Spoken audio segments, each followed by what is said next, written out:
Agora você ouve Visão de Reino, um bate-papo que vai além das quatro paredes da igreja.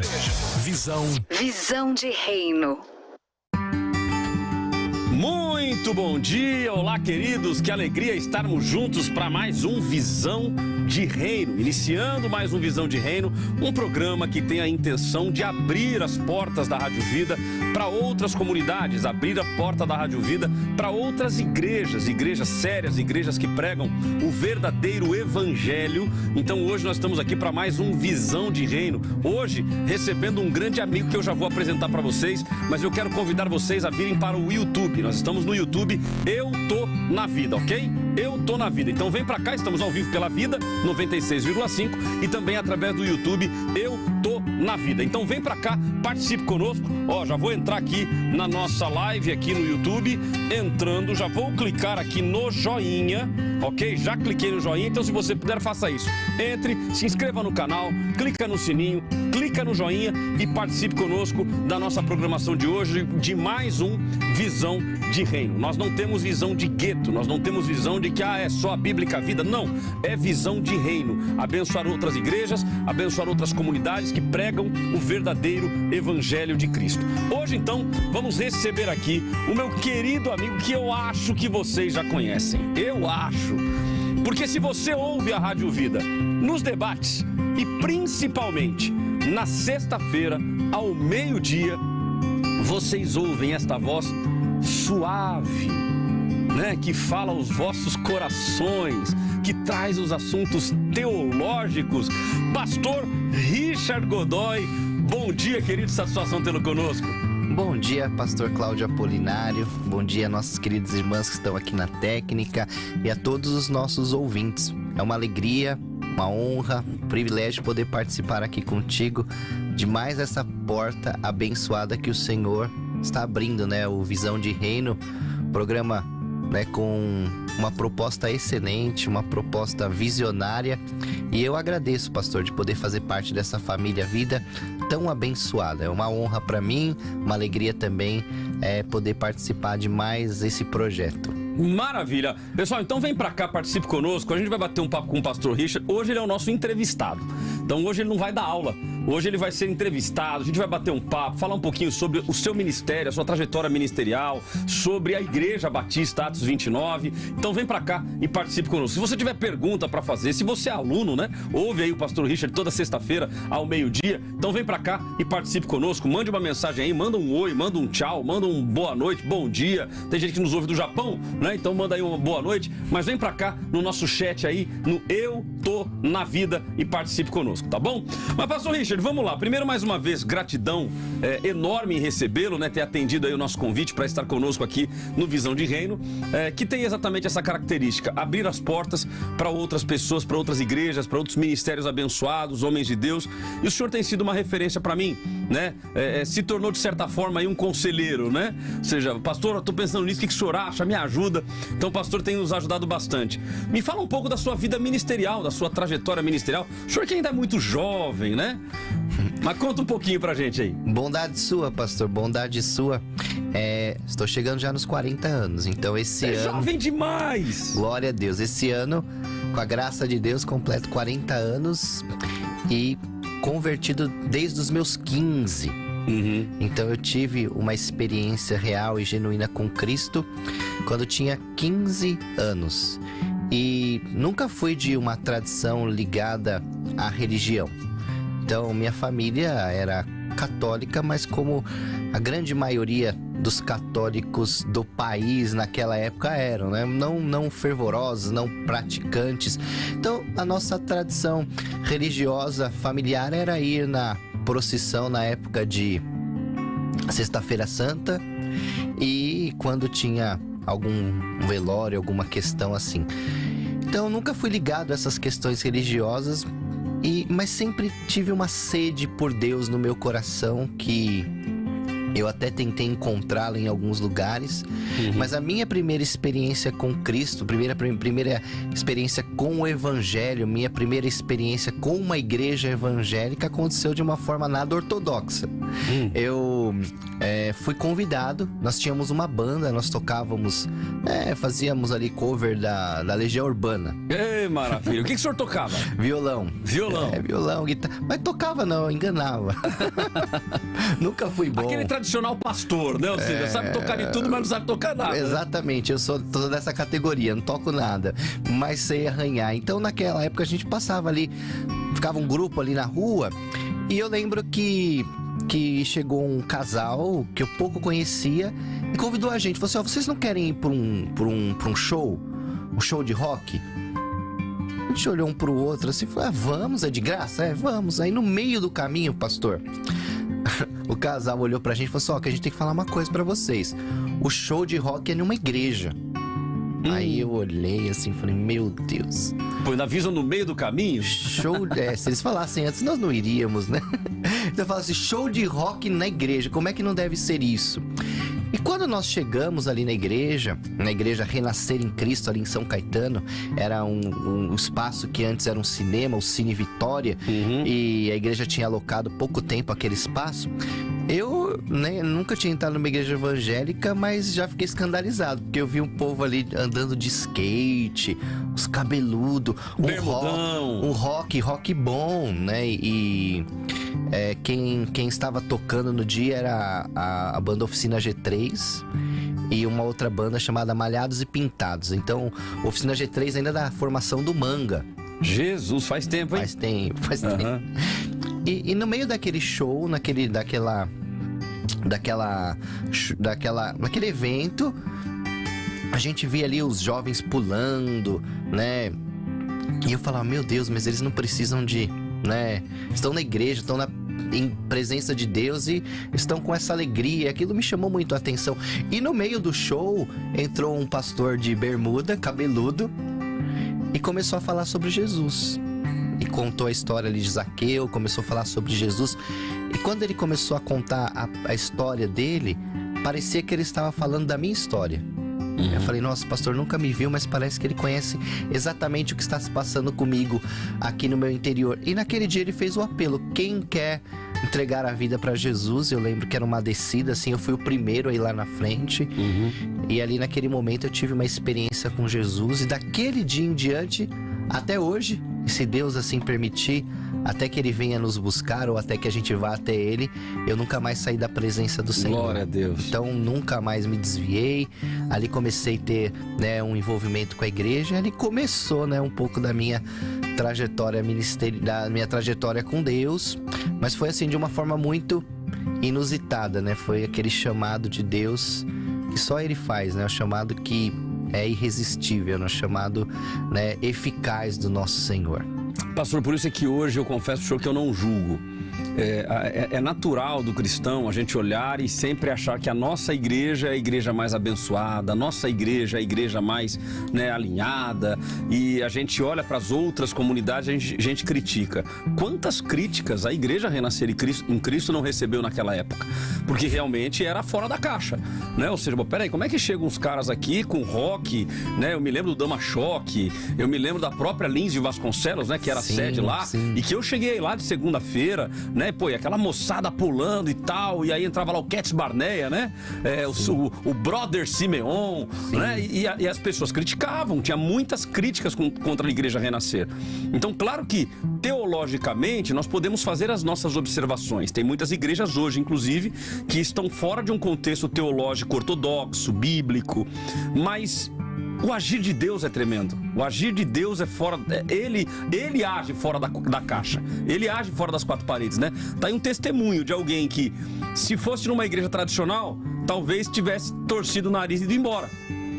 Mas ao ver aquilo ali, o senhor falou, peraí, tem alguma coisa interessante aqui. E ali o senhor deixou Deus fazer. Exatamente. O Espírito Santo é comparado no texto sagrado pelo Senhor Jesus como o vento, né? E a gente não consegue, né, prever e nem, na verdade, domesticar o vento. Deus é indomesticável, né? Deus, ele age aonde ele quer, da forma que ele quer, ele é soberano. E realmente, a igreja renascer, principalmente naquele momento, né, da história aqui do evangelho no Brasil, ela foi revolucionária, ela levou o evangelho ao alcance de muitos e muitos e muitos jovens que tiveram a oportunidade de conhecer Jesus através da música, né? Através do rock, através era o início, né? do gospel, né? no Brasil. Era uma questão muito mais inocente, não tinha tanto esse apelo comercial, né? Era uma proposta mais de evangelismo mesmo, e aquilo fez com que barreiras fossem quebradas e os jovens pudessem ter uma experiência de ouvir o evangelho, né? Fora dos moldes, dos padrões ortodoxos, religiosos, que para nós que fazemos parte desse contexto eclesiástico fazem muito sentido, né? Nós amamos, né, as nossas tradições, mas para quem não vem de uma tradição como essa, às vezes se torna uma barreira, né? Se torna um preconceito, um tabu. Então, essas estratégias, né, elas são válidas para que a gente possa não alterar a mensagem do evangelho, porque a mensagem do evangelho não pode ser alterada em momento algum. Sim. Princípios são inegociáveis, mas métodos, né? Quantos métodos novos nós tivemos que aprender aqui durante a pandemia?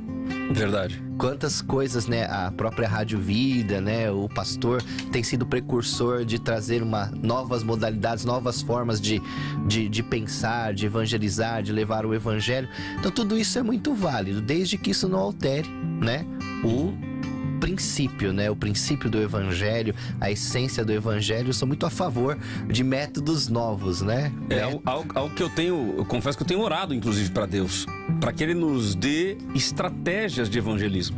Porque hoje, se você pegar, por exemplo, cidade de São Paulo, que é muito movimentada, a sua igreja é São Bernardo ou Santo André? São Caetano. São Caetano, falei Santo André, São Bernardo, São Caetano, lá. Diadema, falei todo, mas não falei. Então, ou seja, a gente vive em cidades que são muito populosas e que antigamente você ia de porta em porta, as pessoas te atendiam, você dava um panfleto, você orava. Hoje, bate na porta. Às vezes a pessoa é capaz de chamar a polícia, ou a pessoa não tá. Ou não te atende, ou também hoje você tem que pensar que a grande maioria das pessoas moram em condomínios fechados, né? Também, apartamentos. Que você não consegue acessar, né? Como outrora você conseguia. Né? E que nem a gente tá aqui na rádio, então a rádio é um veículo poderoso, a internet se tornou um veículo poderoso, então essa contextualização da transmissão da mensagem, ela é fantástica, né? Desde que não se perca os princípios, né? Exatamente. Eu creio que aí Deus age, né? Eu estava ouvindo até uma mensagem sobre quando Isaac, ele vai cavar, né, os poços e é entulhados ali pelos inimigos. E você vai ver que quando Isaac ele vai cavar os poços, ele em primeiro lugar ele vai cavar os poços do seu pai, Abraão.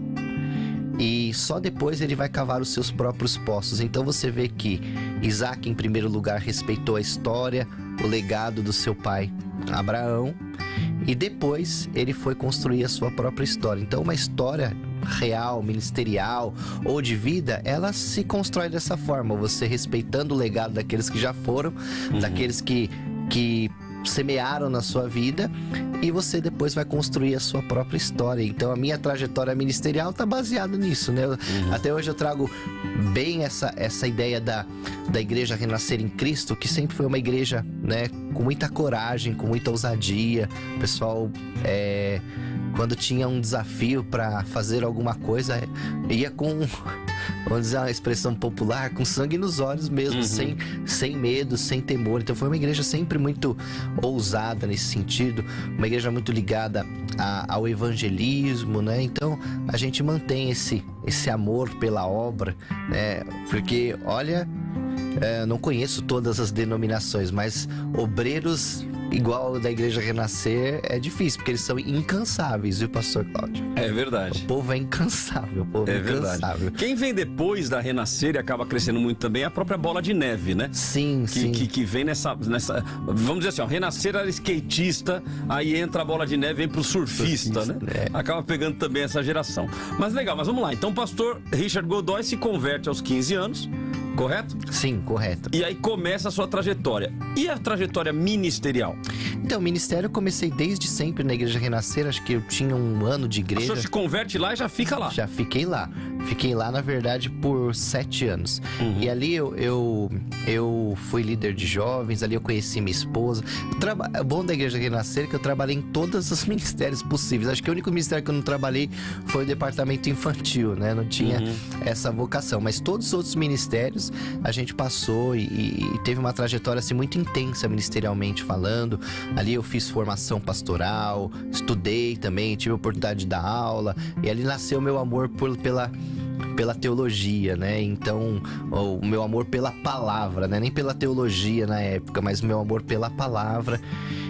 E só que depois de um tempo na igreja, eu fui trabalhar numa função que eu tinha que trabalhar muito à noite, né? Então eu não tinha mais como estar presente na igreja, participando do ministério. Eu estava às vésperas de casar e aquilo esfriou o meu relacionamento com a igreja. A igreja trocava muito de pastor, né? Então a igreja, cada hora tinha um pastor. Então aquilo esfriou um pouco do nosso relacionamento com a igreja, meu e da minha esposa Simone. E aí nós saímos, nos desligamos. Casou com quantos anos, pastor? Eu casei com 21 anos. 21. Então 21 tinha 1 aninho de casado, saiu da igreja. Saiu da Renascer em Cristo. Da Renascer em Cristo. E depois nós fomos convidados por um amigo meu, que era pastor, para começar um projeto de uma igreja. Começamos na casa dele, na garagem dele. E ali nós começamos um projeto que era uma igreja que depois acabou se tornando uma igreja, a Igreja Vinho Novo ali em São Caetano, que eu também fiquei por 6 anos. Nós fundamos essa igreja, né? E era uma igreja de linha pentecostal. Então era uma igreja mais de linha pentecostal. Aí foi que eu tive contato com esse meio, mais um meio pentecostal, né? Conheci o pastor lá da igreja, né? Ele também tinha uma visão muito dessa questão de música, de gravar CD, de rádio, de televisão. Aí que a gente acabou conhecendo um pouco também desse meio. Conheci o meio pentecostal. Por um lado foi uma descoberta muito positiva para mim. Por outro lado também foi uma descoberta um pouco complicada para mim também. E enfim, nós tivemos assim muitos momentos excelentes ali com Deus naquela igreja. A igreja foi, né, uma bênção ali para a cidade de São Caetano. Muitas pessoas vieram a Cristo, muita coisa boa aconteceu ali.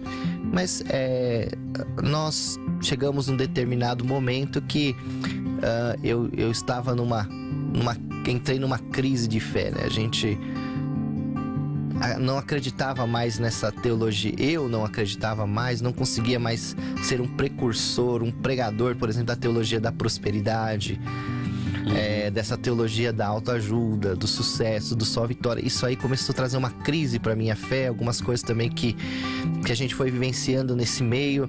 E aí eu cheguei num determinado momento que a gente não conseguiu mais seguir nesse caminho, desse caminho da teologia da prosperidade. E foi aí que eu conheci, através de um pastor, um grande pastor, amigo meu, o pastor José Francisco Taborda, que hoje já está com o Senhor, a Igreja Batista, né? A Igreja Batista. Então, só pra gente fazer uma estruturação da história aí. 15 anos o senhor se converte. Vai até os 22 na Igreja Renascer em Cristo. Lá exerceu vários ministérios. Sim, foi separado ao ministério pastoral lá na Igreja Renascer. Isso. Lá na Renascer. Isso. Ok, aos 22 anos então, o senhor vai para esse novo convite, para esse novo projeto, fica 6 anos. Então, mais ou menos com 28 anos? Mais ou menos com 28 anos, 29 anos eu saí 28 para 29. Que a gente saiu da Igreja Vinho Novo e começa ali o nosso projeto de entrar, né, pro trabalho batista. O trabalho batista. Eu confesso que Porque na realidade é uma diferença grande aí, né? Porque você viu a trajetória bem diferente. É isso que eu tô falando, porque a Igreja Renascer em Cristo, uma igreja jovem, uma igreja pra frente, do rock e tal, aí vai pra uma igreja de uma linha, se tem essa teologia da prosperidade que o senhor comentou, uma linha mais neopentecostal. E aí depois do neopentecostal já vem pra Batista. E a batista tradicional ou batista renovada? Como é que foi isso? Porque o senhor foi do meio pentecostal. Bom, pastor, eu confesso aqui, eu queria até deixar um testemunho que quando eu me desliguei da igreja que eu fazia parte, a igreja Vinho Novo, como a igreja que nós fundamos, eu tava numa crise de fé muito grande por causa dessas questões da teologia da prosperidade, de muita coisa que eu até ensinei e preguei e fui vendo que as coisas não eram bem assim biblicamente.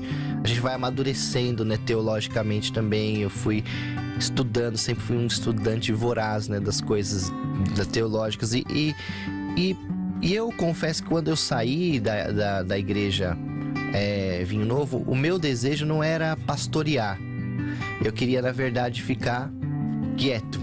Eu queria, de repente, auxiliar algum pastor, estar numa igreja, mas estar tranquilo. Eu tinha perdido um pouco a fé no ministério. E eu me lembro que um amigo meu, esse pastor José Taborda, ele me acompanhou nesse momento e foi me apresentando ao meio batista, Foi me apresentando ao meio batista. Ele era um pastor batista. E ele foi me apresentando ao meio batista. Eu fui participando de alguns encontros. Nós já tínhamos um grupo que nós nos reuníamos num buffet. Começou na minha casa, mas minha casa é pequena. Nós começamos a nos reunir num buffet. Mas não era uma igreja, era um grupo que nós estávamos ali orando, buscando ao Deus juntos e conhecendo essa visão batista. E eu me lembro que uma questão que foi um divisor de águas para mim, pelo menos, foi quando o pastor Taborda me convidou para participar de um encontro, da Convenção Batista. Eu vou falar um pouquinho da convenção daqui a pouquinho. E aí nós fomos lá em Torres, no Rio Grande do Sul. Uma cidade bonita, litorânea ali do Rio Grande do Sul. E ali tava tendo um encontro batista. E eu, assim, encontro de pastores, eu já pensava naquela questão fervorosa, Vem do meio pentecostal, Vai ver aquele negócio que o fogo vai cair, e retiro. E eu pensava em algo desse tipo. Mas cheguei lá, o negócio foi bem batista mesmo, sabe? Cantor cristão, A exposição da palavra, De forma lúcida, calma, profunda, mas daquela, tomada batista. E nada daquilo me chamou muito a atenção, pra falar a verdade. Mas teve algo que captou meu coração ali. Depois, eles estavam fazendo uma homenagem para os pastores que eram anciãos, e estavam entregando uma comenda ali de honra, aqueles pastores, que tinham um legado na denominação. E aí, cada pastor que recebia a sua comenda ali, eles faziam um discurso. E aí eu lembro que os pastores começaram a falar assim: olha, eu estou aqui nessa denominação há 50 anos, outros há 60 anos. Eu fui pastor, hoje meu filho é pastor e o meu neto agora está no seminário.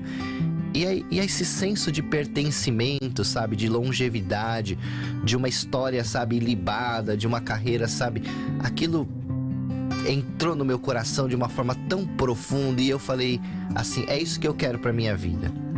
Porque eu tinha me frustrado muito com essas transições de igreja, porque elas são muito, eu sempre, ou não é traumático, eu sempre pensei em igreja num lugar para você passar a vida, para você criar os seus filhos, para você criar vínculos profundos, para você ter amizades verdadeiras. E a igreja, principalmente a igreja neopentecostal, ela é muito rotativa, E aí quando eu olhei para aquela tradição, para aquele lastro histórico, para aquele pertencimento, eu falei: é isso que eu quero. E isso foi a primeira coisa que me chamou a atenção nos batistas. Depois, obviamente, você vai conhecendo, a história, a trajetória, a doutrina, a forma de ser. E aí tudo aquilo me fez, foi uma cura pra mim. Eu encontrei gente que era muito melhor do que eu, que leva realmente o evangelho a sério, que ama a Deus, que serve a Deus pelo princípio correto, que não distorce a palavra, que não distorce a palavra, que não estão no ministério para causa própria, para ganho próprio. Então, conhecer esse meio para mim foi uma cura, Hoje eu faço parte da igreja da Convenção Batista Independente, a CIB, E a CIB É uma convenção que é de origem sueca, mas ela já vem de uma linha carismática.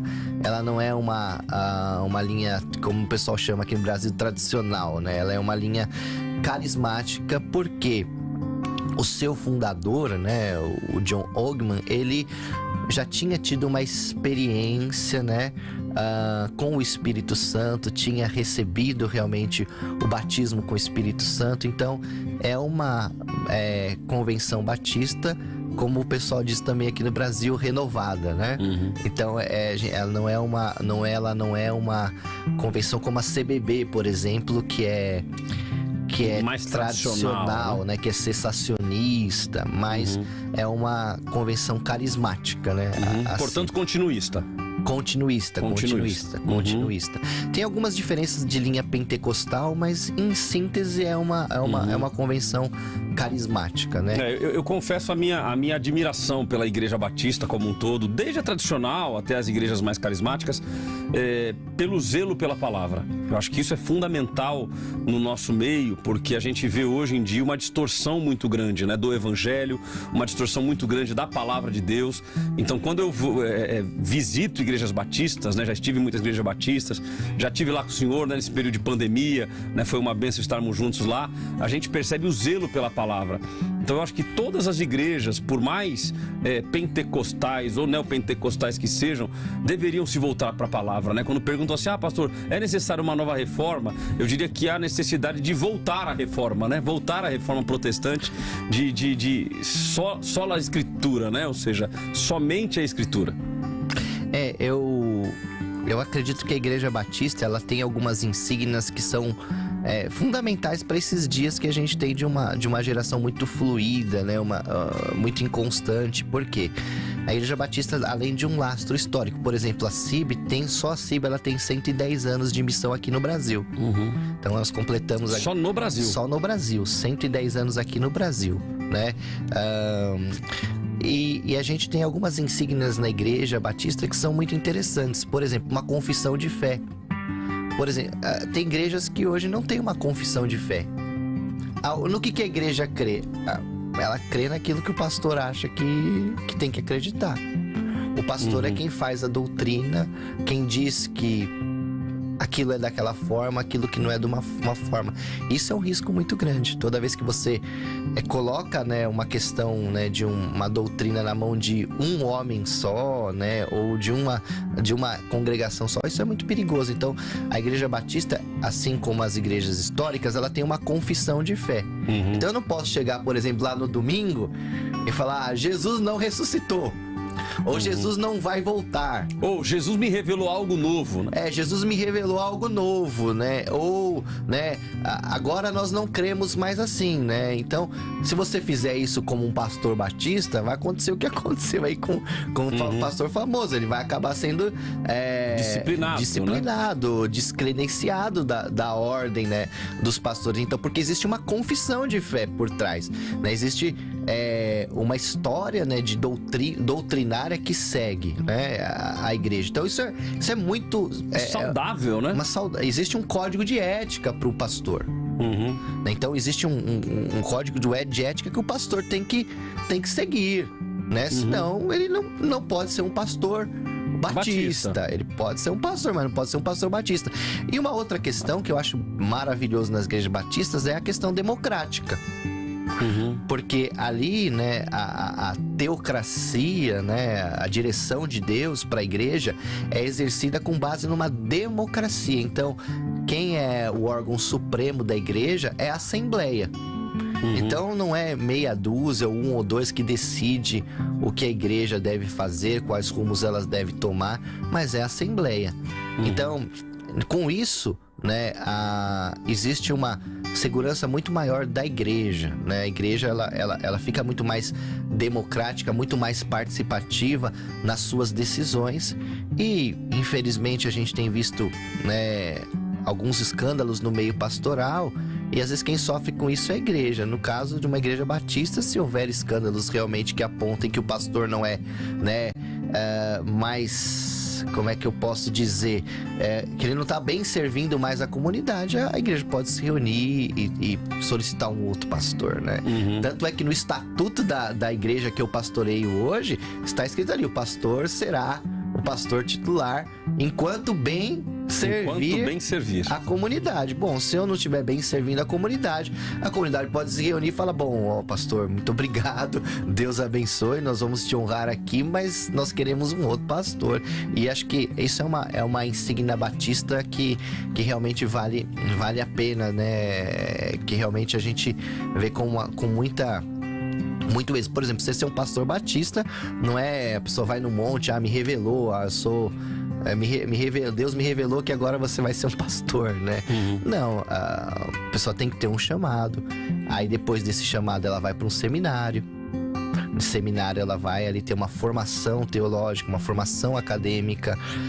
Depois dessa formação acadêmica, ela vai ter, né, toda uma averiguação documental da sua vida. Então, puxa, toda a capivara da pessoa. Depois tem um momento com a família para ver se a família está de acordo com o ministério. Depois disso, ainda tem uma sabatina, né, que é feita por pastores, que a gente chama de concílio. Depois disso, tudo isso feito, a igreja tem que pedir a ordenação do irmão. Então a igreja tem que aprovar aquilo, só para que depois a pessoa seja então um pastor. Isso isenta de ter escândalos no ministério pastoral? Não, mas diminui bastante. Na verdade dá uma diretriz, né? Eu costumo dizer que a ordenação pastoral, ela nada mais é do que o reconhecimento terreno daquilo que Deus já reconheceu no céu. Sim. Né? Então essa etapa de a igreja aprovar é porque na verdade a igreja reconheceu, né? Ou seja, vamos verificar se a igreja o reconhece como pastor, porque do contrário é meramente impositivo, né? E não um ministério chamado efetivo. Porque aí pode ser também um nepotismo, né, pastor? O meu filho porque ele é meu filho, então eu vou colocar ele para ser pastor, né? Aquele irmão ali, porque ele tem de repente um destaque na comunidade, vamos colocar ele como pastor. Aí no caso não tem como, porque quem vai validar essa ideia, isso é a própria congregação. É a própria igreja. Bom, que legal. Deixa eu ler algumas mensagens aqui, pastor. Tem várias mensagens chegando. Ministério Aviva-nos. Deus abençoe grandemente todos que trabalham nesta rádio. Melhor rádio do Brasil, Rádio Vida. Deus abençoe, querido. A Marcinha dando bom dia. Eliane dando amém, a paz do Senhor. André Fernandes, bom dia, graça e paz. Eliane dando bom dia. Eliane Garcia de Fortaleza, Ceará. Olha. Tá acompanhando a gente aí. Deus abençoe, Eliane. Será que tá calor lá? Porque aqui o frio tá chegando. Né? Bora refletir. Bom dia, meu amigo pastor Richard. Bora refletir. Deve ser o meu amigo Juliano que tem esse canal. Então deve ser, tá com a gente aqui. Um abraço, meu amigo Juliano. A paz do Senhor Jesus, viu? Legal. Renan Bueno também dando bom dia. Silvano também dando bom dia. Thierry, bom dia, pastores, a paz. A cada dia que passa, me emociono mais com a Rádio Vida e com a Igreja Bíblica Vida. Não só pelas atitudes, mas por reunir tantos homens e mulheres de Deus e dar que dão a sua própria vida em prol do Evangelho de Cristo. Deus seja louvado pela vida dos irmãos. Graças a Deus eu faço parte. Amém, Thierry. Deus abençoe tua vida. Thierry caminha com a gente lá em São José. Bênção. Altair, bom dia, pastor Richard, graça e paz. Luísa Camargo, a igreja dos skatistas e dos surfistas são bênção. Só espero que não cresça a igreja dos paraquedistas. Tentar o Senhor. O Altair aqui, eu também saí do antigo ministério pelo mesmo motivo. E a tia Carol dando amém, Jane Salles também aqui, bom dia, e Léo da Silva dando bom dia. Mas vamos lá, vamos continuar a história, pastor.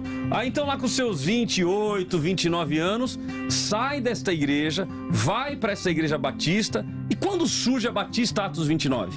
Então, a Batista Atos 29, ela surge quando eu me desligo dessa igreja, da Igreja Vinho Novo, e nós começamos um grupo caseiro em casa. Mas nós não tínhamos, na verdade, uma ideia definida de que isso seria uma igreja. A gente tinha um grupo de comunhão ali, orávamos, e eu me lembro que eu reunia com os irmãos de domingo. Na verdade, a gente reunia acho que de quarta-feira, não me lembro agora. Não, era sexta-feira.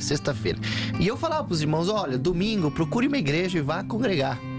E até indicava algumas igrejas. Você fazia o grupo e mandava procurar uma igreja. Pessoal, porque, na verdade, pastor, isso aqui é uma confissão que eu lhe faço aqui e ao vivo. Eu nunca tive pretensão, intenção ou busquei ser pastor. Eu nunca sequer fiz uma oração por isso. Isso foi algo que aconteceu por vontade de Deus. E até hoje está acontecendo por vontade de Deus. Não foi uma escolha minha, né?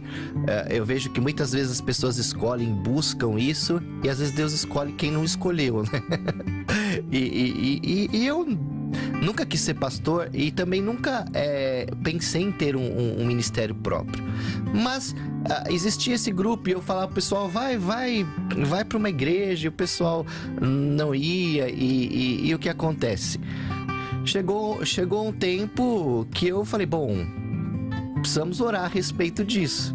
E eu comecei a orar a respeito disso. Tinha uma pressão do grupo, falar, não, precisamos começar a igreja precisa ter nome, não sei o quê.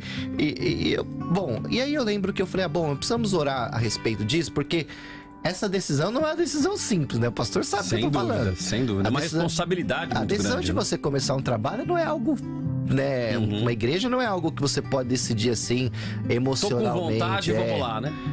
Não era algo que nós gostaríamos, nem eu, nem minha esposa. E eu fui orar ao Senhor. Eu falei, Senhor, eu só farei isso se o Senhor falar comigo. Porque no dia que o bicho pegar... eu vou falar, Senhor, foi o Senhor que mandou eu fazer isso. Agora, se o Senhor não falar comigo, o dia que o bicho pegar, eu vou falar, Senhor... Aí você vai falar, eu não mandei você fazer isso aí, o problema é seu agora. Exato. Ou seja, uma ilustração inteligente, né? Uma postura inteligente, né? Chama Deus pro negócio. Eu falei, Deus, se o Senhor não estiver comigo, se o Senhor não tiver, me dá uma palavra. E eu me lembro que eu fiz um propósito com Deus, pastor. Eu peguei uns dias e fui lá pro Guarujá. Aluguei lá um apartamentinho lá e fiquei lá, tipo, em jejum e oração, só eu e Deus.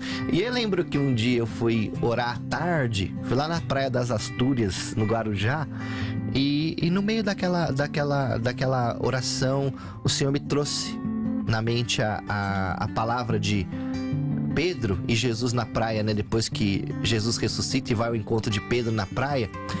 E o Senhor falou comigo, falou... Você me ama, então apacenta as minhas ovelhas. Amém. Glória a Deus. E quando o Senhor falou comigo, eu falei, bom, agora eu quero. Agora sim eu sinto que o Senhor está me direcionando para isso. E aí nós começamos a pensar na igreja, a sonhar com a igreja, já conhecendo a Convenção Batista. E o nome Atos 29 não veio de nenhuma revelação de Deus, não veio um anjo e nos deu, não. Até é um nome até meio polêmico, né? Pro meio que eu vivo hoje, Batista, Atos 29 é um nome meio polêmico, porque não tem, né, Atos 29 na Bíblia. E aí um dia eu tava conversando, inclusive com esse meu amigo que tava aí, o que tava aí no Juliano, que tá comigo na igreja desde o comecinho, e vai ser pai, inclusive, agora, né? Parabéns, delícia. O Juliano. E um dia a gente tava conversando, eu falei assim, eu gosto do nome Atos 29. Aí expliquei pra ele, aí ele falou, legal. Aí eu falei, mas é muito, né, muito complicado. Ele falou, vamos falar com o pessoal. Aí eu falei com o pessoal que tava com a gente, e o pessoal amou o nome. E aí ficou... mas e por que Atos 29? Atos 29, na verdade, pra mim, tem um sentido geral. O livro de Atos, ele é o único do Novo Testamento que não tem um final formal, né? Quando Paulo chega em Roma, termina ali, é uma coisa em suspense. Parece que ali não tem uma finalização. Alguns dizem que o final de Atos, né, teologicamente, se perdeu. Outros dizem que foi intencional do apóstolo Paulo para mostrar que a história da igreja não acabava ali quando ele chegou em Roma. Ela está sendo escrita. Por isso que é o capítulo 29 de Atos, né? A história continua sendo escrita, né? A história não terminou ali no capítulo 29. Mas para mim, pessoalmente, Atos 29 tem um sentido muito mais profundo. Pessoalmente, é um grito de protesto, né? É um grito de protesto e um chamado de volta à igreja de Atos, a igreja dos apóstolos, tão distante das práticas que nós vemos hoje em dia, né? Então, é um chamado de retorno, como o pastor falou, retornar para a reforma, retornar para Atos, né? Seguir as pisadas ali da igreja primitiva, que era a oração, a palavra, a comunhão e o serviço humilde, né? Então, para mim, o Atos 29 tem esse apelo. Amém. Pô, muito legal a ideia, ou seja, é uma continuação da igreja e o apelo para o retorno, ou seja, viver a história de Cristo. Gente, vocês viram que voou o tempo, né? Voou. Nossa, já passou.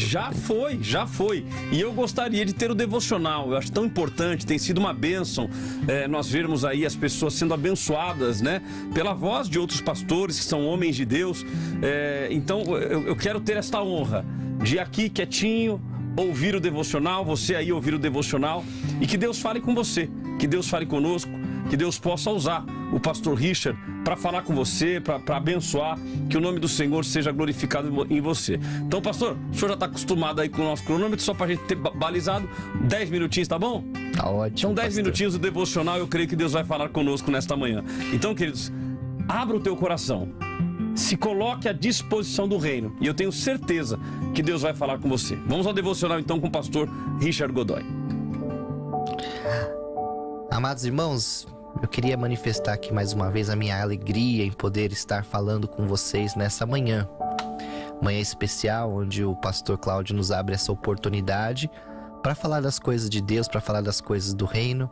Confesso que não sou muito bom para falar de mim mesmo, né? Mas é sempre bom testemunhar da graça e do poder daquilo que Deus faz, né? Deus sempre está operando nas nossas vidas e a fidelidade do Senhor, ela é incrível. Deus é fiel, irmão, na vida de todos os seus servos.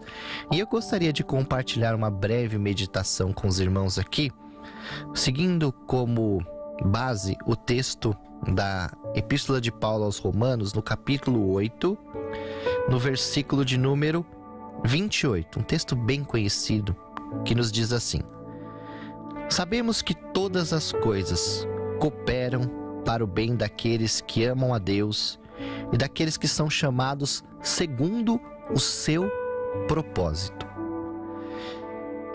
Eu acredito que uma das maiores necessidades e da busca que nós temos nos dias de hoje é de segurança. Grande maioria das pessoas vivem inseguras.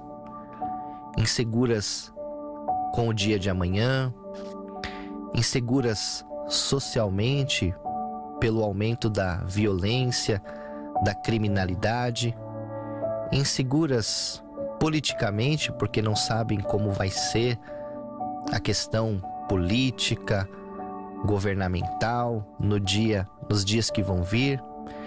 Inseguras economicamente, quando nós nos deparamos diante de uma inflação que já soma 2 dígitos. Nós ficamos pensando como vai ser para que a gente possa ter a nossa posição, para que a gente honre os nossos compromissos, para que a gente eduque, abençoe os nossos filhos. As pessoas têm insegurança emocional também, porque muitas vezes vivem num mundo tão cheio de confusões, tão cheio de tribulações, tão cheio de angústias, que a ansiedade, o medo, o temor, as dúvidas, os questionamentos muitas vezes tomam conta da vida das pessoas. Então nós vivemos num mundo onde as pessoas procuram segurança, onde elas gostariam de ter o controle. Quem não gostaria de se sentir seguro e ter o controle da vida em suas mãos? O apóstolo Paulo fala que essa segurança, ela não está em termos o controle das coisas. O texto que eu li, o apóstolo Paulo fala que todas as coisas concorrem, contribuem, caminham. Ele mostra que todas as coisas na vida, elas estão em constantes mudanças, em constantes transformações. Nada no mundo é estático. Nada no mundo está parado. A vida, ela está em constantes transformações. Todos os dias nós nos deparamos com as mudanças. Tá certo que a única coisa certa da vida é que as coisas mudam o tempo todo. Foi um filósofo grego que disse que ninguém entra no mesmo rio 2 vezes, porque quando você entra no rio, o rio já não é mais o mesmo e você também já não é mais o mesmo. Então é impossível você deter o ritmo e a mudança da vida. É impossível você deter as circunstâncias e as situações de acontecerem. Essa segurança que a gente quer ter, de ter o controle, o domínio de tudo, essa segurança ela simplesmente não existe, porque a vida está em constante mudança, em constante transformação. Mas o apóstolo Paulo fala de um segredo, para que no meio dessas mudanças, no meio dessas transformações, no meio desses assaltos, no meio desses imprevistos da vida, a gente ter segurança. E ele diz que todas as coisas cooperam para o bem daqueles que amam a Deus. Então, aqueles que amam a Deus, aqueles que fazem de Deus a sua força, aqueles que colocam Deus como o centro do seu coração, aqueles que amam a Deus acima de todas as outras coisas, eles podem ter segurança que, não que a vida não vai mudar, não que não virão os assaltos, os imprevistos, as dificuldades, as situações adversas, mas que em todas essas mudanças, todas essas constantes transformações, todos os imprevistos da vida, todas as coisas que acontecerem na nossa vida, elas vão contribuir, elas vão trabalhar conjuntamente em favor daqueles que amam a Deus. Quando você realmente tem Deus como o alicerce da sua vida, você não precisa temer o que virá. Você não precisa temer o dia mau, o dia das lágrimas, o dia da incompreensão, o dia dos juízos, o dia da perseguição. Você também não tem que temer o dia bom, o dia alegre, o dia feliz. Sabe por quê?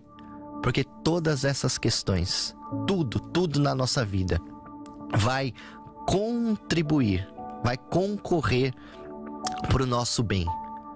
Nosso Deus é o único que faz com que o mal se transforme em bem, que aquilo que aparentemente era derrota se transforme em matéria-prima para a nossa vitória.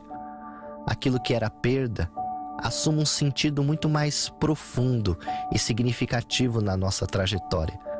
Por isso, a segurança que nós esperamos está em amar a Deus. Porque quando nós amamos a Deus, todas as coisas vão contribuir para o bem, vão contribuir para um propósito positivo.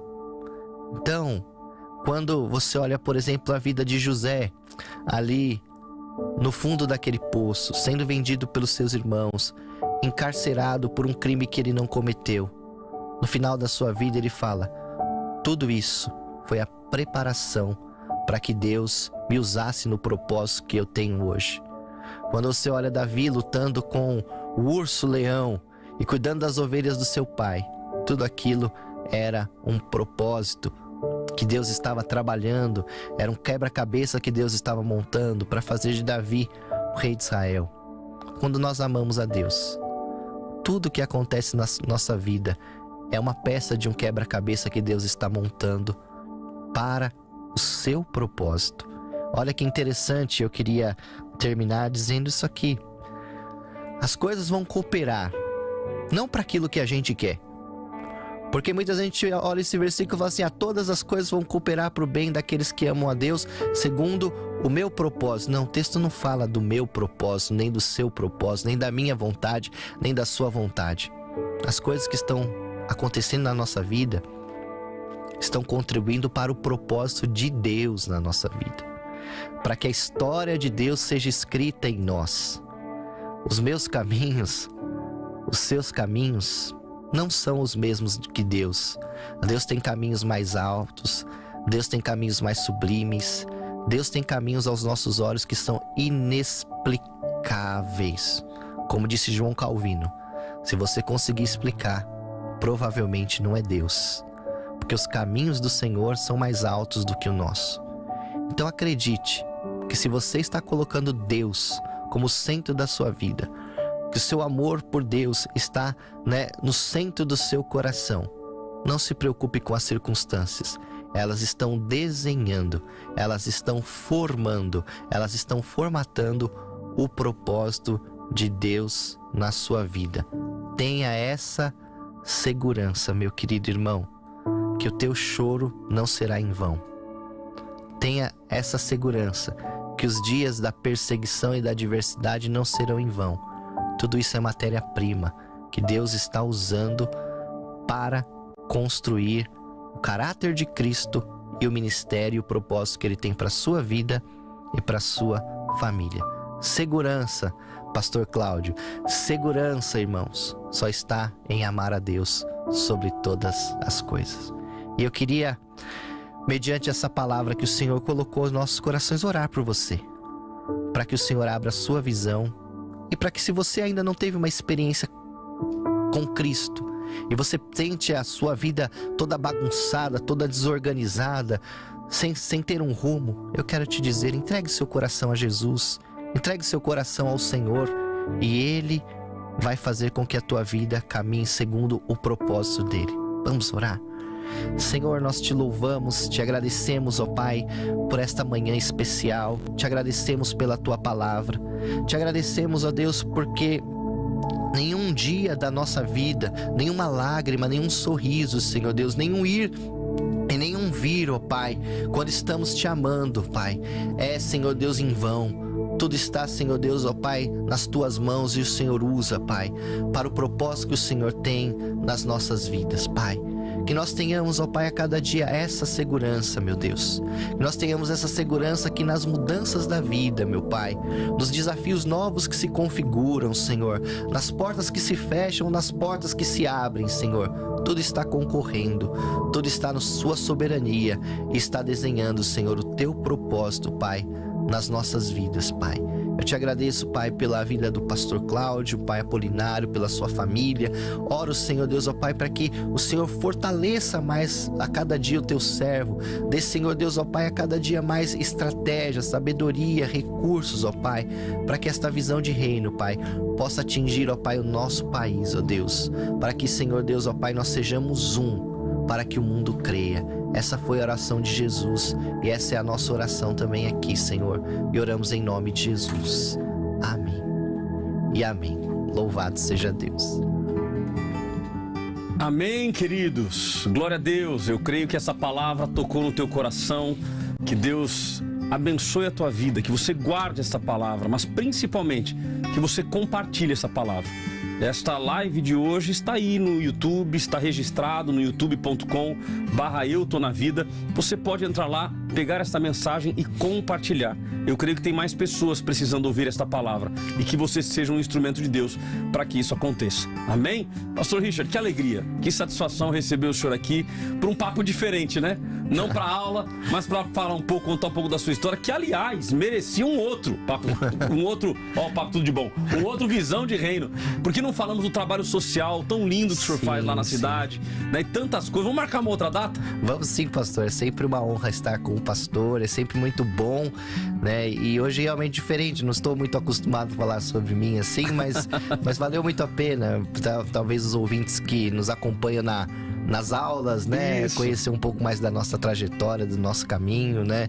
Depois podemos falar um pouquinho sobre essa paixão por teologia, como também é que eu vim parar assim, né? Tem muita coisa aí pra falar. Nessa área acadêmica, então... Amém. Pastor, então vamos lá, mídias sociais, o endereço da igreja, se as pessoas querem conhecer, como é que faz? O nosso Instagram é da @Igreja Batista Atos 29, @Igreja Batista Atos 29. O meu WhatsApp é 11 979993230, 11 979993230. E você também pode conhecer o nosso trabalho, a ONG Mãos que Abençoam, nosso projeto social.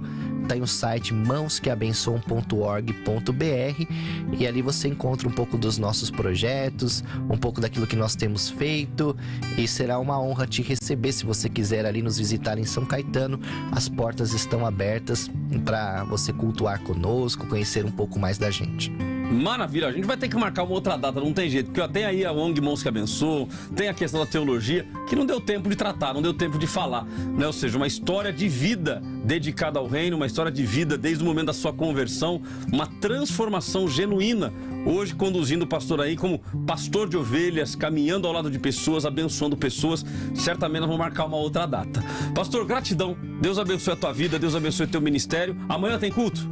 Amanhã temos culto, às 9 horas da manhã estaremos lá na igreja. Maravilha. Gente, Deus abençoe vocês então. Até o próximo Visão de Reino. Não sei nem como acabar, porque a vontade que dá era de continuar. Mas glória a Deus por isso. Deus abençoe, pastor. Pastor, obrigado, viu? Que Jesus abençoe e um ótimo final de semana a todos. Amém. Continuem conosco então. Sábado que vem mais um Visão de Reino. Portas abertas, sem cobrança nenhuma, querendo abençoar o reino e abençoar a vida de igrejas, de pessoas, de pastores, de homens de Deus que têm dedicado a sua vida ao Evangelho. Deus abençoe vocês. Você ouviu Visão de Reino.